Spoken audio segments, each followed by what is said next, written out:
was 4 years old when I moved to the US. So I've been living in the US for 17 years. Yeah, 17 years. And believe it or not, we just got our green cards like 4 years ago or 5 years ago. I don't know, the American dream is interesting because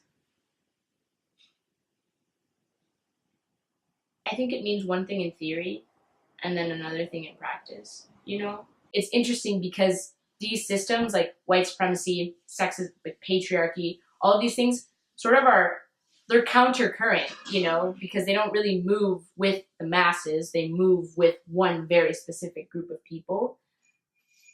But they were built so strongly and in such a way that it was so sustainable. And after centuries, I mean, patriarchy has been ingrained into global history for even longer than capitalism, you know, which is why it's ironic to me when radicalism is conceptualized as countercurrent, because it's like, I picture like a stream with a dam in it, you know, and that dam is patriarchy and capitalism. And like radicals are just kind of riding the wave, trying to knock over the dam so that everybody else can pass through, because these systems, they're not for everyone, you know? And so when people think like unchecked capitalism is like really bad, I'm like, the way that capitalism is working in the US now is exactly the way it was supposed to. I mean, look at how many Forbes white billionaires there are, and the presidents, and Congress, you know? Like, you're kidding yourself if you truly think that capitalism was so that everybody based on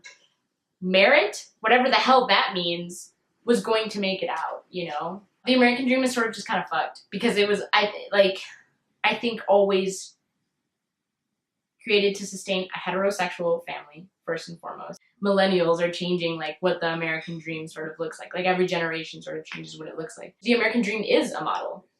But at the end of the day, like, models can be toxic. Cause like, who are you serving with this model, you know? And I think a piece of like intersectionality might recognize that you can't have one model, you know, like that doesn't work because intersections, because experiences, because life, because different backgrounds, you know?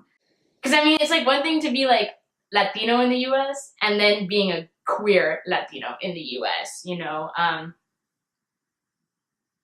That gets really, really complicated too. Being a queer Latino is hard because there's lots of homophobia. I have very few queer Latino role models, you know?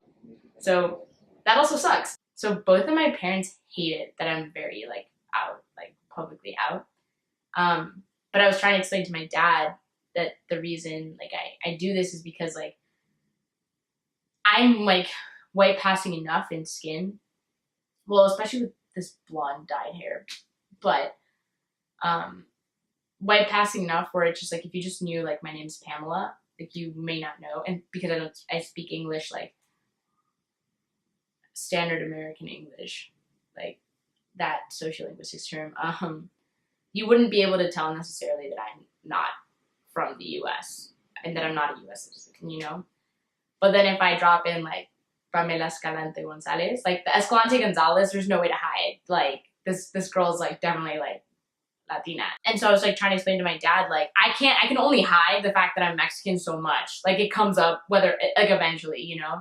And it's like the same thing with like my queer identity. And like, I don't want to have to hide it. Just like, I don't want to have to hide that I'm Mexican. And like, I recognize that like being Mexican in many ways like means like, especially a Mexican woman, like you're going to be discriminated against. Like it's inevitable. You're going to be exoticized. You're going to be offered less money than like the white guys that I'm graduating with from Georgetown who have the same GPA. And if not, I might have a higher GPA, you know, like that's going to happen.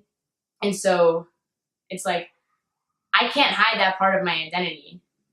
I could hide the part, like my queer identity, but I don't want to, you know? And like, I think for my parents, a part of this whole American dream is like, there's a lot of subclauses, you know? And like, quite frankly, like when you migrate to the US, like you start to see those subclauses and you make choices, you know? And the word choice implies agency, which I don't really think immigrants have a lot of. Like, so like, yeah, like assimilation's a choice, but is it really a choice? You know what I mean?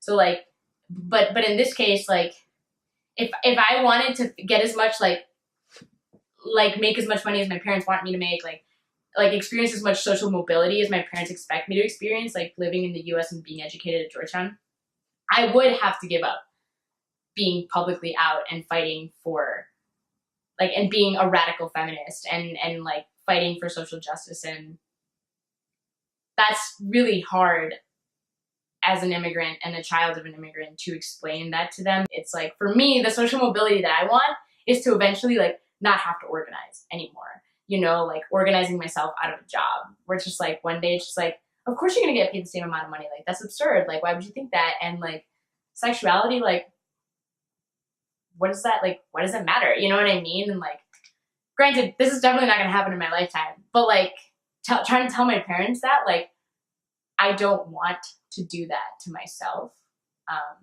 That's been really hard, you know, because they've made so many sacrifices. And so to say, it's almost like saying, I'm not willing to make those sacrifices. I'm sorry. But in and of itself, these things are sacrifices, you know, but it's like in the opposite direction. You know what I mean? It's like, yeah, I'm willing to say that I'm a gay Latina, which means that I'm now going to face a lot more discrimination, as opposed to just saying, like, I'm not going to tell you what my sexuality is.